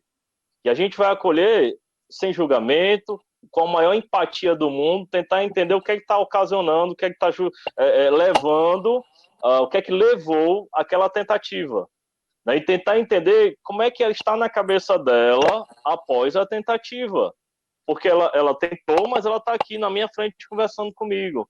E eu preciso entender como é que está sendo esse processo que está pós-tentativa. Que é diferente de alguém que ainda está em nível de pensar sobre suicídio, ou ainda está pensando em planejar. Então, se alguém tentou, eu preciso entender como é que está na cabeça dela após a tentativa, se ela ainda tem esse pensamento, esse planejamento, o que é que aconteceu naquele dia. Então, a gente sempre vai pedir para a pessoa detalhar como é que foi o dia dela, né? Justamente para a gente poder entender, como a doutora Camila falou um pouco atrás, toda abordagem é individual. Então, eu posso ter 10 pessoas que tiveram momentos, tiveram tentativas, e cada um vai ter uma história de vida diferente, vão ter fatores estressores diferentes, justificativas diferentes. Eu preciso entender para eu poder agir. Então, meu primeiro passo vai ser, a partir do que eu estou escutando, vou fazer uma que a gente chama de anamnese, entender, existe um adoecimento mental? Qual é o diagnóstico que eu vou dar? É um caso de depressão? É um caso de abuso de substância? É um paciente com dependência de álcool? É um homem que faz uso de álcool há muito tempo e que, sob efeito do álcool, tentou, e aí tem questões estressores na vida dele que acabaram sendo o fator precipitor último para a tentativa. Então, a partir da identificação de diagnóstico, eu vou ter que tratar. E muitas vezes o suicídio, a tentativa de suicídio é uma urgência, é uma emergência, né? Então a gente tem que encarar, ela é uma urgência psiquiátrica, é uma urgência psicológica, é uma urgência em saúde mental. Então, eu tenho que ter clareza se aquela pessoa ela está em risco de tentar de novo se eu liberar ela para casa.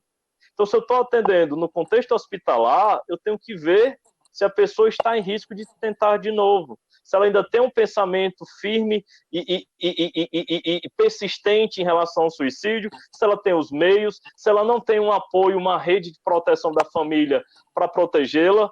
Então, essa paciente, talvez eu vou ter que internar, ou então eu vou ter que encaminhar para a internação, porque o meu papel ali é proteger a vida. Proteger a vida.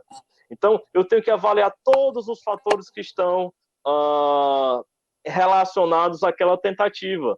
E a medicação, claro que vai ser iniciada, o apoio, a psicoterapia tem que ser iniciada. Então, às vezes, existe uma psicoterapia de crise, que já pode ser feita no hospital, e depois um processo de um segmento, de um acompanhamento. Então, eu preciso deixar muito claro qual é o nível, tá certo, de risco para uma nova tentativa. Né? Porque pode ser que a internação seja necessária, pode ser que eu vou encaminhar já para um atendimento especializado já no outro dia, então na outra semana, eu, médico clínico, já entro em contato com o serviço de atenção à saúde mental, já, olha, eu estou com tentativa de suicídio, vocês podem receber agora, eu já encaminho direto para lá. Então, eu não posso simplesmente desvalorizar uma tentativa, não seja por qual motivo, não, foi só uma briga com o namorado. E aí, faço a minha conduta na emergência, tiro o risco de vida e mando para casa. Não, isso é um absurdo. Isso é um absurdo. Eu tenho que avaliar, eu tenho que perguntar, eu tenho que entender. E se eu não sei, eu tenho que encaminhar para quem sabe. Ok. O paciente também tem que dar essa abertura para que ele possa também ser ajudado, clinicamente. Evidente, né? Sim, com certeza. Muito bem. Estamos conversando sobre suicídio, debate regional, aqui na sua Regional FM, para todas as nossas redes sociais, Instagram, Facebook, e também na nossa plataforma do canal do YouTube, também fazendo a transmissão desse momento importante de tratar de um assunto tão evidente e principalmente na nossa juventude. Juscelino Castro. Eu vou pegar ainda essa deixa, que era justamente o que eu disse anteriormente, nós estamos aqui no primeiro dia, pergunta que eu iria fazer é reincidência, né? Os casos de reincidência são comuns nas tentativas de suicídio, essa seria a pergunta. Mas aí eu vou fazer uma outra pergunta dentro desse universo. Existem algumas pessoas que falam em suicídio ou só fazem para chamar atenção e não pretendem, de fato, terminar com suas vidas. Como lidar com esses casos, com essas situações, o que as famílias devem entender, o que os amigos, as pessoas devem entender, né? Procurar entender a cabeça dessas pessoas e não julgá-las. Já foi muito falado sobre isso, a doutora Camila falou sobre isso, o doutor Maximiliano, mas como é que a gente pode entender, doutora Camila, né, que realmente essa pessoa não está tentando apenas chamar a atenção em tirar a sua própria vida, mas que de fato ela queria tirar a vida, que não deu certo, e o que fazer realmente para que isso não seja reincidente? Juscelino, primeiro eu acho que a gente precisa desmistificar essa ideia de que está querendo chamar a atenção, certo? Porque está querendo chamar a atenção mesmo, mas não é querer chamar a atenção de querer aparecer, é querer chamar a atenção para um sofrimento que está acontecendo, né? Então, assim, está acontecendo um sofrimento ali, aquela pessoa sente a necessidade de expor aquilo de alguma forma, e se acontece o sofrimento, e voltando ao que eu disse anteriormente, e todos nós temos o potencial de, em algum momento da nossa vida, pensar em suicídio, então aquele sofrimento tem que ser relevado, sim, né? Nenhum discurso sobre acabar com a própria vida, sobre sumir, sobre desaparecer, tem que ser levado como uma brincadeira, como algo que é para chamar a atenção de uma forma superficial, né? Se o sujeito verbaliza isso, venhamos e convenhamos, é porque algo não está bem. Pode não haver ideação isso, né? Porque quem nunca ouviu, por exemplo, na nossa linguagem aqui, aquilo é um besta, quis fazer isso para aparecer, ou aquela menina fez isso para mostrar para o namorado, sei lá para quem. Infelizmente, ainda existe esse tipo de tratamento e de pensamento de algumas pessoas, não é isso? Sim, infelizmente, né? E às vezes, quando os casos acontecem, as frases que a gente mais ouve são: poxa, mas o que a gente podia ter feito, né? Não dava para saber. E dava para saber. A pessoa verbalizou. E nós não temos como saber se aquele sofrimento já está causando um planejamento ou se aquele sofrimento está trazendo só aquela ideia. Ou seja, todos os casos foi verbalizado, foi demonstrado através, né, de atitudes, tem que ser relevados, tem que ser observados, tem que ser escutados, né? A oferta da escuta. E assim, se eu verbalizo para você que eu não estou bem, que eu estou com esse tipo de sensação, é um pedido de ajuda, né? É um pedido de ajuda, eu estou pedindo ajuda. Algo não está bem comigo, né? Eu falo isso para você já tentando buscar algum tipo de válvula, né? Algum tipo de alguma coisa diferente daquilo que eu já tinha tentado. Então, relevar realmente aquilo que o sujeito fala, aquilo que o sujeito demonstra, independente de haver tentativa ou não. Quando há algo que foge do comum, é porque o sofrimento psicológico está ali. E se o sofrimento psicológico está ali, ele tem que ser relevado de uma forma bastante importante. Muito bem. Assunto, doutor Maximiliano, gostaria de colocar mais alguma situação em relação a essa abordagem do Juscelino?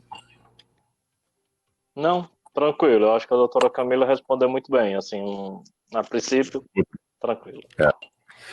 Eu gostaria de fazer aqui uma abordagem da seguinte forma: para os indivíduos que pensam em suicídio ou em provocar danos a si mesmo. Perguntas como assim: você já tentou uma primeira vez? O que levou a esse pensamento? Com que frequência ocorre esse pensamento? Até onde você chegou para concretizar esse ato? Essas perguntas, elas não inibem ou até mesmo não fazem esses pacientes se fecharem? Vocês conseguem atrair, né, essas respostas para entender e evitar mais um suicida em potencial? Psiquiatricamente falando, doutor Maximiliano, é possível, com essas perguntas de fato, perceber isso? Então, assim, José Luiz, quando a gente vai abordar essa questão, a gente tem que criar o que a gente chama de vínculo. Então, geralmente a gente tem técnicas, a gente, quando profissional da saúde, a gente vai aprendendo. A gente tem habilidades de comunicação que a gente vai, e aí a gente percebe qual é o momento que eu posso abordar esse assunto. Então, a partir do momento que a gente sente que ali o paciente está mais à vontade, que aquela pessoa está mais à vontade, e a gente pode perguntar sobre isso, a gente vai muitas vezes, como se diz, comendo pelas beiradas. A gente vai tentando entender como é que está o emocional dela, como é que está a vida dela, até que a gente chega no assunto de uma pessoa que foi tentativa, então do que aconteceu da tentativa de suicídio, ou então se existe um pensamento suicida ou se já existiu. Então, geralmente é uma pergunta muito direta que eu faço. Eu ainda falo que, vou fazer algumas perguntas que é de rotina, eu sempre faço, e aí eu pergunto para todos os pacientes. Pode até parecer estranho, mas para todo mundo, é uma pergunta padrão. Eu sempre investigo em psicose e sempre investigo ideação suicida. Então é algo meu, assim, porque é um negócio tão sério que a gente não pode comer bola, né? Então, é uma pergunta que eu sempre faço, né? Já houve algum pensamento de morte, algum pensamento suicida? E a partir do que vai saindo dali, a gente vai investigando.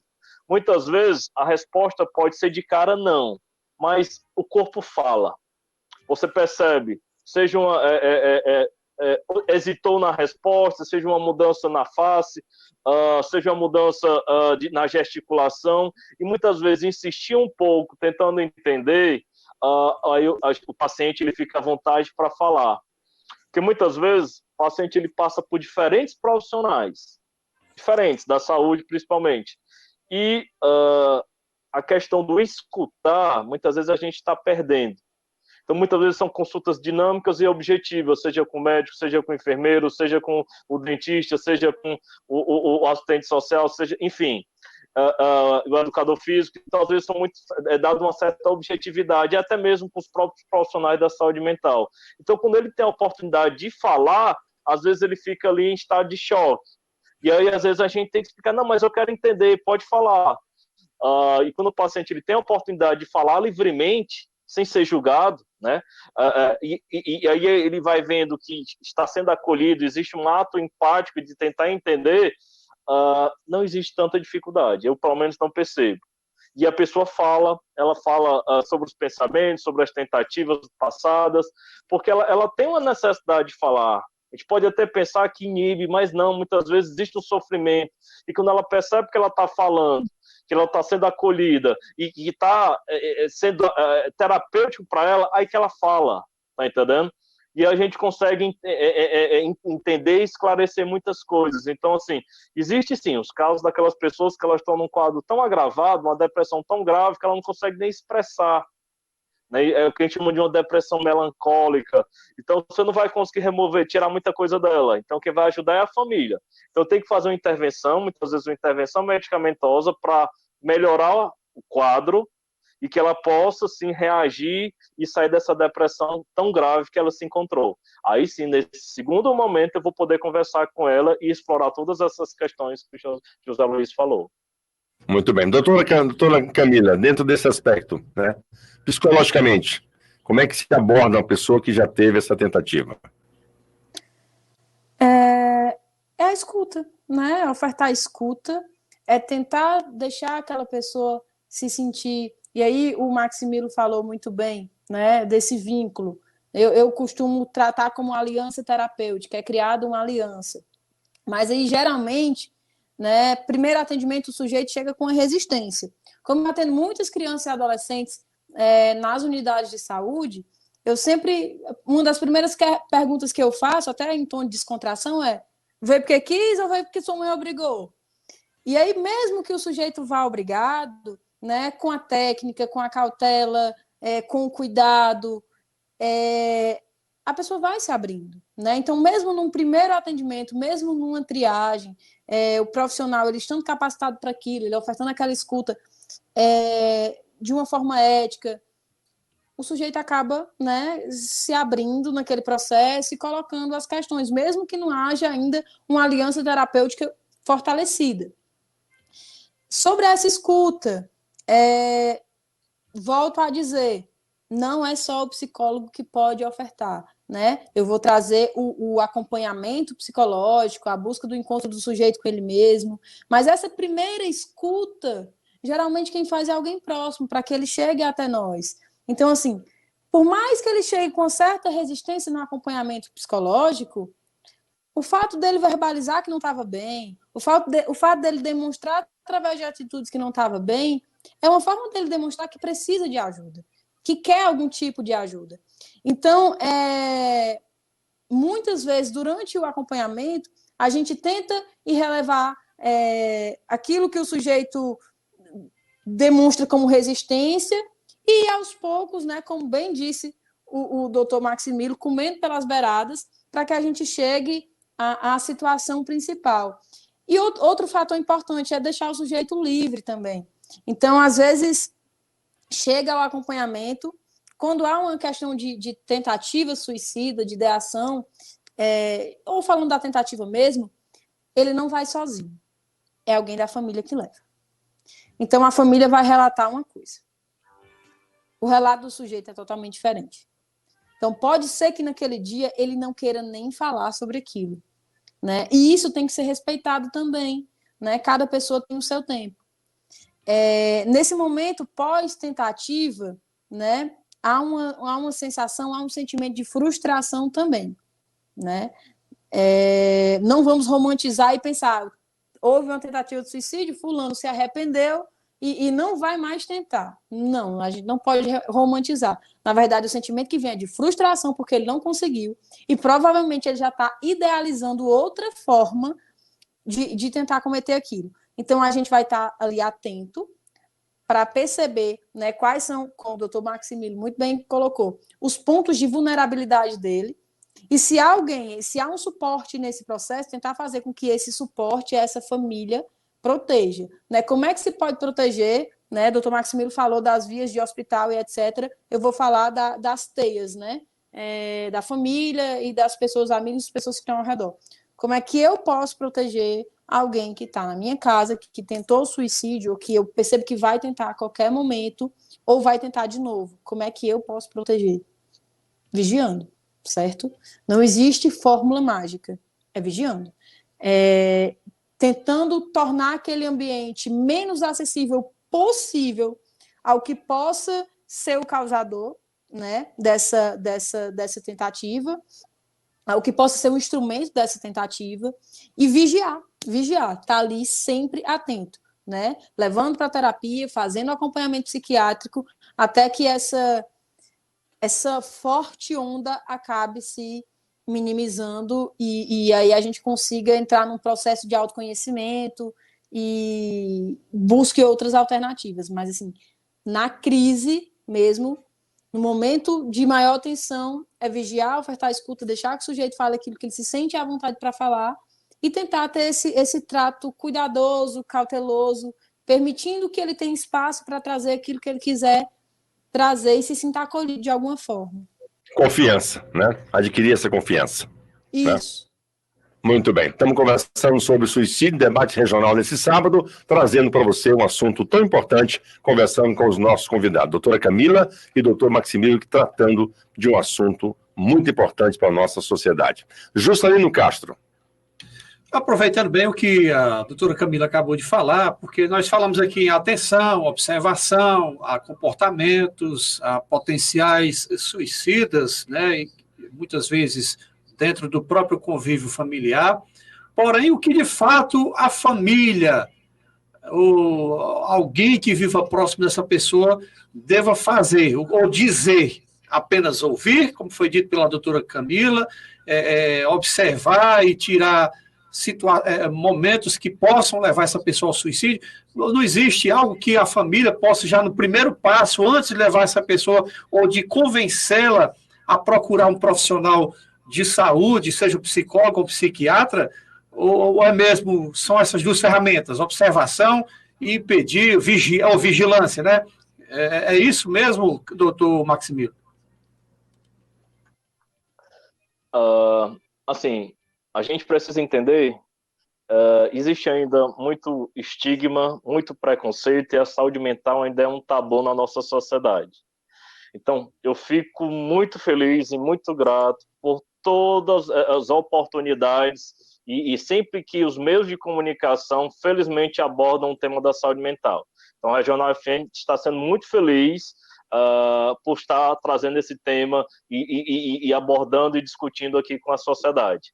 Então, a gente precisa entender que a doença mental existe, ela é uma realidade, que aquela pessoa que está em sofrimento mental, que está em risco, se ela fala as frases de alerta, ela já expressa essa mudança, ela já esboçou uma tentativa de suicídio que a família conseguiu frustrar. Eu preciso entender que pode ser que existe uma doença naquele indivíduo e que, como tal, como qualquer outra doença, eu levo para onde? Eu levo para um atendimento. E aí, o que é que eu tenho mais fácil acesso? A unidade básica de saúde. Eu posso levar para o meu médico, para a minha enfermeira, explicar o que está acontecendo. Eu tenho que agir, eu tenho que mobilizar. Não posso ficar, imaginar que ali, não desvalorizando, mas que ali simplesmente é uma questão religiosa, de falta de Deus, um afastamento de um apoio religioso, ou que ali é uma questão de uma falta de vitamina, que ali é uma questão ali de uma fragilidade por ter um término de um relacionamento. Não, a gente não pode desvalorizar. Todos esses elementos, em maior ou menor importância, são importantes para o ser humano. Então, a sua religiosidade, o seu trabalho, o seu contexto familiar. Mas se a gente tem uma doença, se eu tenho uma pessoa que está desenvolvendo uma pressão alta, eu não vou dizer que ela está com pressão alta porque ela está com falta de Deus. Eu levo no médico, o médico dá o diagnóstico e inicia o tratamento. Por que a gente age muitas vezes diferente com a saúde mental? Dizendo que depressão, ansiedade, uma pessoa que tenta suicídio, que isso aí é falta de Deus, falta de caráter, que isso é covardia, fragilidade, tá entendendo? Então a gente tem muita clareza disso, a doença mental é real e pode estar dentro da minha casa e eu posso, em algum momento da minha vida, estar vulnerável a ela. Então, preconceito, pega, bota na gaveta e deixa trancado lá, tá certo? Então a gente tem que encarar de frente. Então, se eu tenho uma pessoa que está dando esses sinais que a gente está conversando, pegue ela, ofereça ajuda, ofereça escuta, mas age, leve para um atendimento, tá certo? A ação é fundamental. Eu não preciso estar sozinho enfrentando tudo isso. Eu, quanto estou passando por isso, quanto a pessoa em risco, e a família também não é obrigada a passar por tudo isso sozinha. Você tem as equipes, você tem a unidade básica de saúde, você tem o CRAS, você tem o CAPS, você tem a emergência hospitalar. Peça ajuda, peça ajuda. Muito bem, até porque a gente sabe que hoje os métodos de tratamento da doença mental não são mais os mais arcaicos da camisa de força, do isolamento, da prisão, de colocar a pessoa numa jaula como se fosse um ser completamente diferente e que ele pode ser socializado para poder diminuir exatamente esses impactos, como o doutor Maximiliano falou. Doutora Camila. Muito bem colocado, Zé Luiz. Né? Doutor Maximiliano falando, eu até me empolguei aqui, falei um perfeito, porque realmente tudo que ele falou foi de total coerência. Né? Nós precisamos desmistificar algumas coisas e começar a olhar para a saúde e para a doença mental como doença, como problemas que a gente tem que encarar através de acompanhamentos. Então, esses acompanhamentos acontecem, né, tanto através do psicólogo como do psiquiatra, porém, né, não só a gente, no momento de crise. É uma coisa que eu queria falar. Quem eu devo buscar? Né? A quem eu devo procurar, mas eu não, a minha UBS é longe da minha casa, eu não sei o que eu posso fazer. Gente, CAPS é porta aberta, né? Você chegar no CAPS e buscar um tipo de orientação, ou ir numa emergência, num caso de tentativa, né? Buscar a emergência do hospital, não vai levar para o CAPS ou levar para a UBS, não. Houve a tentativa, vai direto para a emergência do hospital para tentar realmente salvar aquela vida de alguma forma, ou ver se não houve um dano maior. Existem muitas portas, né? A saúde mental, ela tem crescido, né? Mas a gente ainda sofre muito preconceito.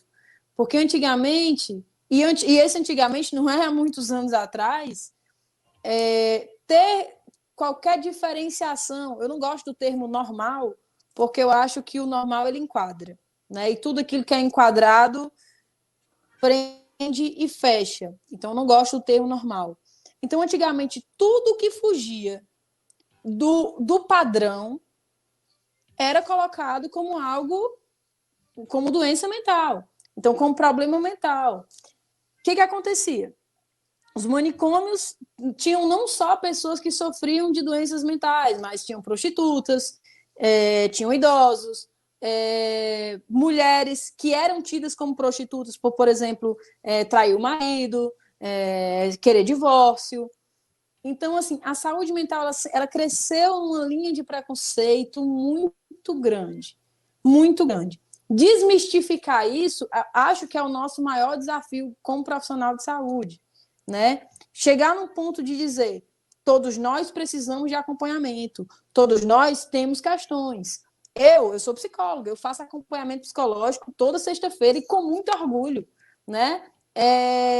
Hoje não tenho nenhuma questão emergente, mas faço acompanhamento justamente para não ter. Então, assim, a gente costuma buscar ajuda no momento de crise. No momento de crise, às vezes a gente não sabe onde buscar, mas existem várias portas. Mas se eu estou vendo que eu tenho uma possibilidade que eu posso, de alguma forma, e isso é um ponto que me dói muito, eu faço acompanhamento sem ter uma necessidade emergente, porque eu consigo pagar, né? Mas hoje em dia, a nossa realidade na saúde pública, e eu trabalho no sistema público, né? Eu gosto da máquina pública de ofertar essa possibilidade de saúde mental, mas eu percebo que a gente tem que paudar muito, que a gente tem que cortar muito e filtrar muito o que a gente vai atender, porque assim, é uma demanda tão grande de urgências que eu não consigo chegar naquela pessoa que está ainda no ponto inicial ou que nem chegou no ponto inicial ainda, mas assinala, eu queria fazer acompanhamento psicológico. Então, assim, essa questão de desigualdade social acaba afastando as pessoas de um processo que poderia ser menos doloroso e acaba se tornando mais doloroso porque eu só tenho acesso àquilo, ou se eu tenho dinheiro, ou se eu estou num momento de crise extrema. Então, assim, como não existe essa possibilidade, às vezes, financeira, de ter um acesso a um psicólogo, que eu, como psicólogo, eu sei que o acompanhamento é caro, falando da minha área, mas, assim, vamos tentar criar momentos terapêuticos, né? Vamos tentar criar momentos terapêuticos. O que nos adoece? Eu acho que talvez se afastar daquilo que nos faz bem ou nos aproximar daquilo que nos faz mal. Então, assim, é necessário que existam possibilidades de atendimento que saiam desse movimento digital e que nos coloquem numa realidade que nos permita ter contato com outras pessoas. É através do contato com outras pessoas, a escuta, o diálogo, a conversa, o entendimento, a possível compreensão. Então, através disso, através das relações sociais bem estabelecidas, através dos vínculos sociais, eu consigo diminuir a probabilidade de muita coisa acontecer. Certamente. Pois não, pode concluir. Não, até me estendi, né? Me empolgo. É sempre bom ouvir profissionais dessa área para que nós possamos, com essa contribuição do nosso compromisso social da Rádio Regional, justamente de quebrar esses tabus, mas de uma forma muito inteligente e muito carinhosa de abordar um tema que é tão difícil para as pessoas que já passaram por esse processo e para as famílias que muitas vezes escondem do seu convívio social pela vergonha, né, pelas críticas, ou até mesmo por aquela frase, que frescura, tá depressivo porque tá cheio de frescura, vai fazer alguma coisa, enfim. Mas é muito importante quando a regional ela traz esse assunto à tona para realmente levar que a sociedade entenda que isso é uma questão de saúde pública e que nós possamos contribuir e podemos contribuir para que nós diminuímos esse número alarmante e ajudar as pessoas. Chegamos ao nosso final do debate regional. Juscelino Castro, alguma coisa mais que você gostaria de colocar para a gente? Só agradecer aos nossos convidados, a doutora Camila Castro, ao Maximilo, que aceitaram o nosso convite. E isso que você falou é de extrema relevância. Eu quando se trata de coisas que pode contribuir para o outro, eu gostaria de falar aqui, eu que gosto de conversar bastante, passar 10 horas conversando, mas a gente tem um tempo aí determinado também, né?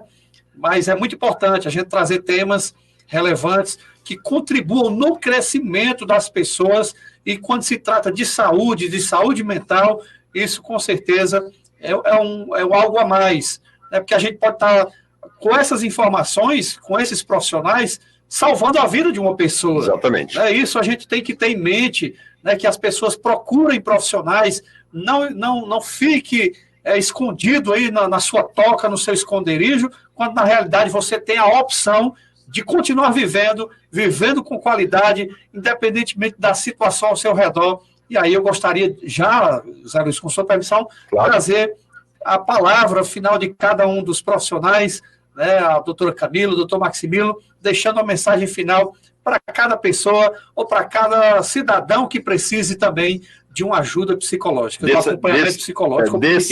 Desse acolhimento, exatamente, como foi muito bem dito pelos dois profissionais. Doutor Maximilo, sua mensagem final. Bem, eu queria agradecer. Eu acho que assim, o debate de qualidade precisa de boas perguntas, e as perguntas foram excelentes. José Luiz, Juscelino, saíram do comum, né, e se aprofundaram, foi fantástico.